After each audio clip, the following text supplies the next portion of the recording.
கண்ணால பார்த்து பேசி கீசி பழகி கிழகி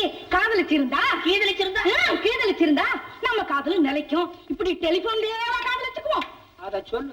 நான் யாருக்கோ போன் பண்ண போய் அது உங்க வீட்டு டெலிபோன்ல மணி அடிச்சு அத நீ எடுத்து மொத உன் குரல் ராங் நம்பர். சரி, நான் ராங் நம்பர்னு சொன்னேன். நீங்க உடனே போன கீழே வைக்க வேண்டியதானே? பொம்பளை குரலாச்சா எப்படி பட்டியல வைக்கிறது? அதுக்காக உன் குரல் குயில் மாதிரி இருக்குமா? நீ யாருமா? இப்படிதான் கேட்கறதா போன்ல? சும்மா ஏத்தி விடுறதா? உனக்கு பிடிக்கிறத நீ வைக்க வேண்டியதானே போன. அதை விட்டுட்டு என்னங்க உங்க குரலை கேட்கும் போதே நீங்க எவ்வளவு அழகா இருக்கீங்கன்னு எனக்கு தெரியுது. போன்ல பெருசா என் மூஞ்சி டெலிவிஷன்ல பார்த்த மாதிரி. சரி, நல்ல ஆம்பளையா இருந்தா நீங்க என்ன செய்திருக்கணும்?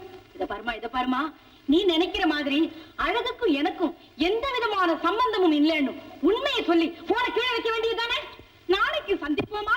ராங் நம்பர்ல. இப்படிதான் கேக்குறதா? நான் தான் கேட்டேன். நீ ஏடி சிரிச்ச?